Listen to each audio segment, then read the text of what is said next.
Hello everyone, my name is Clinton Johnson, and I use he, him, his pronouns. I work at Esri helping people from all sectors use data, maps, and science to solve some of the world's toughest challenges. In fact, I lead a team that focuses on the challenges of racial equity and social justice. I'm also the founder of a community organization called the North Star of GIS, where we work to increase equity and belonging for people of the Black or Black African diaspora in GIS, geography, and related fields. And we also promote the use of GIS to advance racial equity and social justice. It's at the intersection of my two roles, my role at Esri and my role at the North Star of GIS, and their adjacent concerns that I believe will find a wellspring of innovation and increased racial justice. But I'm getting ahead of myself. Let's for a moment just reflect on the world and our places in it. Each day you rise, you try to shine, and you begin to engage in society, leveraging all that your place in it and your efforts have afforded you. Perhaps some days you head off to work. Some of you literally head outside and off to some other place to do your job. And some of you head off to work figuratively or virtually from some spot in your home. And I imagine that quite a few of you move through your days never feeling as if you've had any encounters with any aspect of racial inequity. And although many geographers enter the field to create positive impacts, many of you probably struggle to understand how geography, GIS, or technology in general could begin to provide answers to injustices as complex as the intersections of systems of oppression like racism, sexism, classism, and homophobia. And some of you see things differently. For some, a change in perspective came amidst a pandemic that in so many tragic ways revealed some of the realities of racial injustice in our world. Perhaps some of you saw those realities in statistical data that revealed the gross racial disparities in who was going into the hospital for COVID-19 and who never returned home. And perhaps some of you lived those numbers as you witnessed Black, Latin American, and Native American acquaintances or loved ones suffer or perish. And perhaps you were catapulted into consciousness of racial injustices, along with millions around the globe in the wake of the horrific killing of George Floyd, Breonna Taylor, and so many others. For some, these realities may have often been present in your lives and in the lives of your loved ones who suffer daily from the tedious, relentless, and devastating effects of racism.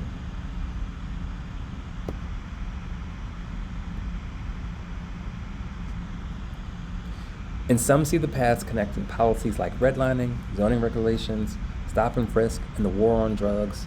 They see those connections to things like shade inequity, the racial wealth gap, and the mass incarceration of Black people, Latin Americans, and Native Americans. Many continue to question whether now is the time to take a stand, and others debate whether there really is a problem. All the while, technology is evolving at a rapid pace, and our collective lack of understanding of racial equity and the role of tech in equity leaves us vulnerable to another 30 years or more of injustice.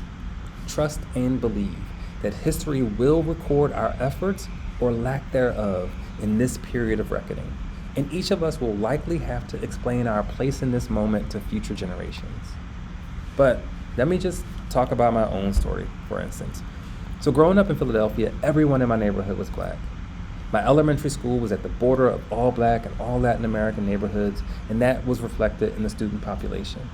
And the only white people I saw in my day-to-day life, in real life, in person, were the teachers at school. I didn't realize the degree to which all of this was by design until several years into my career in GIS. GIS helped me to make connections between racially segregated communities in the United States to the limits of prosperity for many non-white Americans. At some point, I learned that more than 200 cities across the country were redlined, blue-lined, yellow-lined, and green-lined by a federal program that started in the 1930s. The Homeowners Loan Corporation, or HOLC, used maps to guide and enforce an effort of systemic and structural racism. It defined standards that connected race and social identity to the quality of neighborhood development, declaring that race and social class impacted neighborhood and property values. It spoke to the prohibition of the occupancy of properties except by the race for which they were intended, and it sought to demotivate people from going against that prohibition. Through my work in GIS, it became clear to me that geography, having once been a tool for injustice, could and should now be a tool for unraveling racism and designing a more equitable future. Now, at this point in my career, I worked in GIS and IT for about 20 years. I started my career off at the City of Philadelphia trying to help city agencies find the best ways to use data, GIS, and other technology to improve services and to better meet the needs of constituents.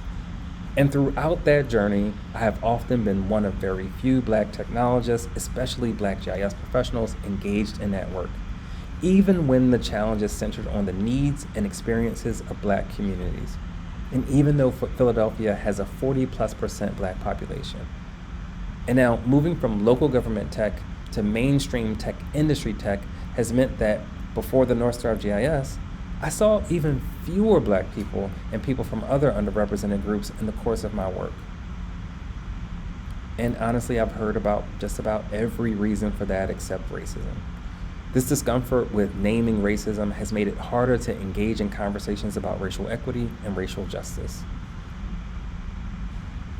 People struggle to understand how these terms and these concepts that they are newly learning or newly seeing the meaning of can be connected with the experiences and formal education that they've received up until this moment.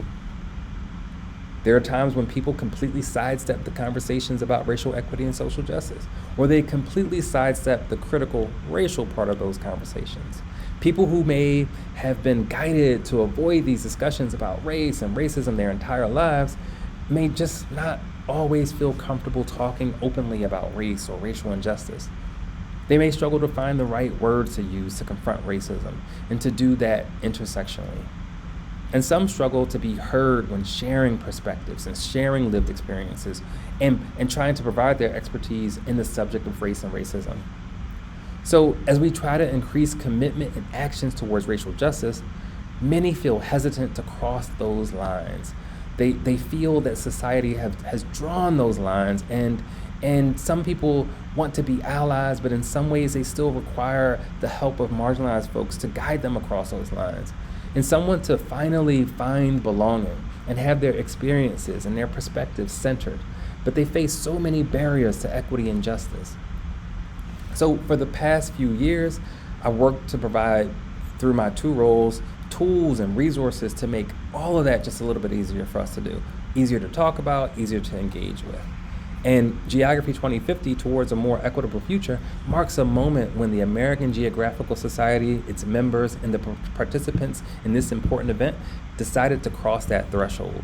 This event creates space for and seeks to lift up important conversations about racism and the role of geography in creating a more equitable world. Geography 2050 brings together geographers from across the country to act now to create more equitable futures. In this moment, we have to recognize that being anti-racist and pro-equity is necessary. As geographers, you do not operate in a vacuum. Your work is leveraged by others in social contexts that may be unknowingly creating or sustaining injustice. As such, we must recognize that if a map, analysis, or dashboard informs policy and is not designed to enable equity, it may instead ignore, conceal, or otherwise perpetuate injustice. I'm sure the idea that every map should be anti-racist by design may seem overwhelming. Fortunately, there are experts in racial equity and social justice all around us. Racial justice leaders, champions, and organizations that have worked diligently for decades creating and sharing methodologies and interventions all around the country. And fortunately, there are geospatial capabilities available to help you understand and counteract racial injustice, including data, apps, information products, dev platforms, Esri's Living Atlas, the Racial Equity website and hub, Learn Lessons, and ArcGIS solutions, all sort of focused in on this conversation about racial equity and social justice. So we need geographers across the country to work with, support, and follow the lead of racial justice champions. We need geographers to leverage, create, and share geospatial resources to help understand the landscape of need and barriers to equity. We need you to help find the best places to allocate resources to increase opportunities where the needs are greatest. We also need you to turn all of those resources inward and take a hard look at the field of geography. Find opportunities to increase racial justice and equity in geography itself, and be a part of a change that makes geography a field where Black and brown people feel that they can find belonging. Assess the rooms that you find yourselves in and find opportunities to increase equitable representation of communities across the country. Strive to reflect the local communities that you serve. Adopt and promote practices that ensure that all perspectives are engaged and that marginalized communities have a voice and influence in the solutions you create and the policies you inform.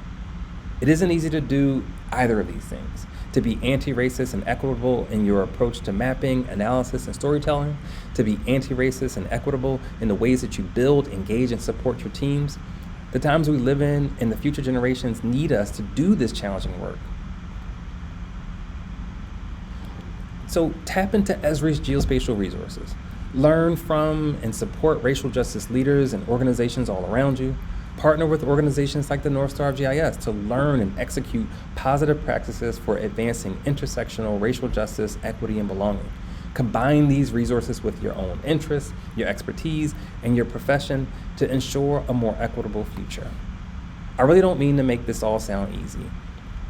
There's going to be days when you feel like all of your work is in vain. You might feel as if there's nothing you can do, or there are just so many obstacles in your way.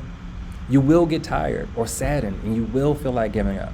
And in those moments, lean on the AGS and your peers who've been working to confront racism in their work. Build a network of people you can connect with for validation, healing, and share strategies to overcome barriers. Try to find time, even brief moments in your day, to re-energize and to continue this important work. We need you in this work. Black and brown colleagues that you are sitting next to virtually, and the communities that we all reflect, the communities that need our help to reduce barriers, your colleagues and others seeking to be good allies need you by their sides. And the American Geographical Society, Esri, and the North Star of GIS are here to help you plan, design, and create a more equitable future.